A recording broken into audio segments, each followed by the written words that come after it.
こんにちは、ヒロです。今回は AI を活用した最新の Web 制作の手法について紹介したいと思います。まず今回作成したサイトをお見せします。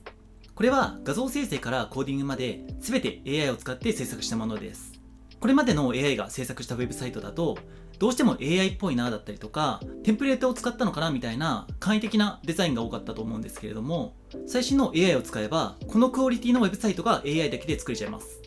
ただどの AI を使ってもできるというわけではなくて、使用する AI の種類だったり、あとはどういった流れで今回のような Web 制作を行っていくのかっていうのをこの動画でシェアできたらと思っています。で、今回使用する AI だったりサービスっていうのは大きく分けて3つあって、1つ目は ChatGPT、2つ目は Figma、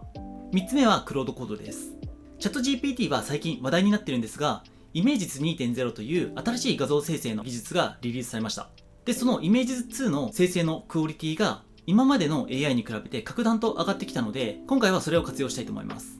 あとは Web デザイナーが使っている Figma で少し加工を行って、最後に Claude Code でコーディングしてもらうみたいな流れをとっています。その細かいやり方だったり、コツなどもこの動画内で紹介していくので、興味ある方はぜひ最後までご覧いただけたら嬉しいです。それでは早速やっていきたいと思います。まずは Web サイトのイメージを画像生成 AI を使って生成していきます。今回使用したのはさっきも言った ChatGPT のイメージズ 2.0 という最新の画像生成の AI です。で、ここに出ているように本当に単純なプロンプトで結構ちゃんとしたウェブサイトのイメージが生成されます。で、今ここに画像生成のモデルとかっていうのも書いてあるんですが、これはちょっと前までイメージ数が結構ランダムで生成されるみたいな感じだったので、それの確率を上げるために入れてたものです。なので今は基本的に思考モードを使って生成すればイメージ図 2.0 で生成されるので、ここら辺は無視してもらって大丈夫です。で、こんな感じで細かいところを見ても本当ちゃんとしたデザインとして組まれているのがわかると思います。結構クオリティが高いです。で、実際このレベルのデザインを作れるようになるには結構時間かかると思いますし、本当ウェブデザインを始めたっていう方にとってはここまで作れるのってなかなか難しいってほどのレベルだと思います。なのでこれが本当に一発で出てくるっていうのは画像生成 AI の進化が本当にすごいと思ってます。で、これ今16対10で生成したものなんですけど、これと似たようなデザインで9対16、いわゆる縦長のものを生成してもらったのがこれです。こんな感じで本当にちゃんとした LP のような形で生成されています。で、他にも生成したのはいくつかあるんですが、今これさっき生成したやつにヘッダーやフッターがなかったので、ヘッダーとフッターつけてみたいなプロンプトで生成してもらったのが今表示している画像になります。で、今回はこれをベースとしてサイトを構築していくっていう形でやっていこうと思います。で、デザインは本当これをこのまま使うでいいと思うんですが、これをコードに変換していく必要があります。で、実際にこの画像をプロンプトとして AI に投げて、このままコーディングしてっていうとなかなか思い通りにいきません。はい、これが実際にこの画像を投げて生成してもらったものです。やっぱり画像素材がそもそもないっていうのが一番大きいと思うんですが、全く結構別物のサイトを生成されることがほとんどです。なのでこれを解決するためにまずは一回 Figma でこのデザインを再現するっていう方法を取っていきたいと思います。で、この AI で生成してもらったデザインの問題点が2つあって、まず1つ目はこれの画質のいいものっていうのが存在しないってことで、2つ目はレイヤー分けされてないってことです。ごめんなさい、あと3つ目補足するとしたら、厳密な余白感だったりとか、そういった情報も保有してないってことです。言うたらこれを渡してもここが何ピクセルぐらいあるのかっていうのが AI が判断しづらいっていうのも挙げられます。で、それらの問題を解決するために一回 Figma で再構築するっていう手法を取っていきます。で、まずこの画像なんですけど、この画像のサイズ、横幅が今836しかありません。で、実際はこの1080ピクセル ×2 ぐらい、だいたい2000ピクセルぐらいは欲しいわけですね。ただ、例えば ChatGPT にこの画像を投げてこれを高解像度で生成してって言っても横幅2000ピクセルの画像を生成してくれないんですよ。で、それができたらある程度は解決されるんですが、そもそもそれができないので、今回使った手法としてはこれをこの一個一個をパーツとして書き出す。例えばこのロゴ画像、これをクロップしてあげたりとか、あとはこのテキスト部分、このキャッチコピーの部分、こういうのをそもそもこの形にクロップしてあげて、これを書き出して解像度を上げるっていう手法を取りました。そうすることでいくつかメリットがあって、まずはそもそもこの元々の画像がちっちゃいので、これを高解像度に生成してって言った時にちゃんと大きな画像で生成してくれるってこと。で、もう一つは背景が透明で生成してくれるってことがあります。で、さらに、こいつをパーツ化したことによって、これを再構築する際に、この Figma 上で再度組むことになるので、これを AI に投げるときに、これは何ピクセルで、こことここの幅は何ピクセルあるんだねみたいな、なんかそういった情報も AI に与えることができるっていうメリットが出ました。なのでちょっと面倒にはなるんですが、この素材の部分をそれぞれ書き出して、例えば実際にやってみると、これをエクスポートして、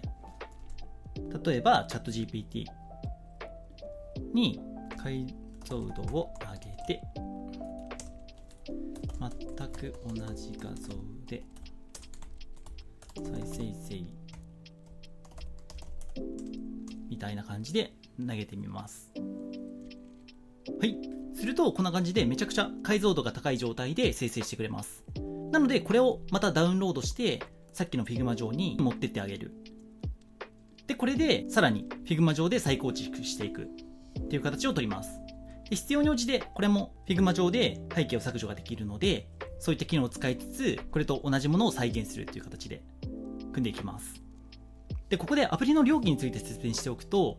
まずチャット GPT のイメージ2を使うには、無料でも生成はできるんですが、無料の場合だと 2,3 枚しか生成することができないです。なので、その1個上のプラン、多分20ドルぐらいのプランにはなると思うんですが、そのプランに契約する必要があります。で、あと、ここから Figma のデータをクロードコードでコーディングしていくんですが、それをする際にも Figma とクロードどっちも有料課金が必要になってきます。その点注意してください。で、この背景の画像についてなんですが、今で言うとこのワンちゃんとこのスマートフォンだったりとかが表示されていると思うんですが、それを生成するには、僕のやったやり方で言うと、まずこの元々の画像の不要な部分に対して赤いレイヤーみたいなのを載せた状態で書き出します。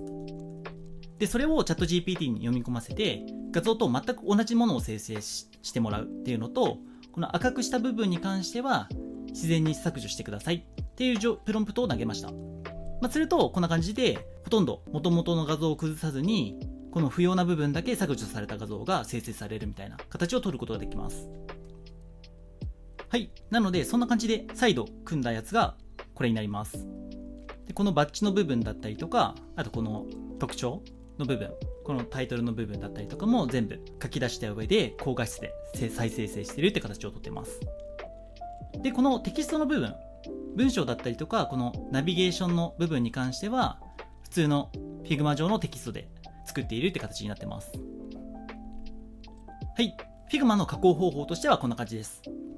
っと今回そんな時間がなかったので、このファーストビューの部分だけにはなってますが、この作業をこの下のセクションでも作っていくって形で、全体を作れるかと思います。はい。ではここからこれをコーディングしていく作業に入ります。で、コーディングには先ほど言ったクロードコードを使っていくんですが、クロードコードの基本的な使い方については別の動画で紹介しているので、まだクロードコード使ったことがないよって方は、そちらの動画を見ていただけると参考になるんじゃないかと思います。ここではざっくりとしたやり方を説明していくんですが、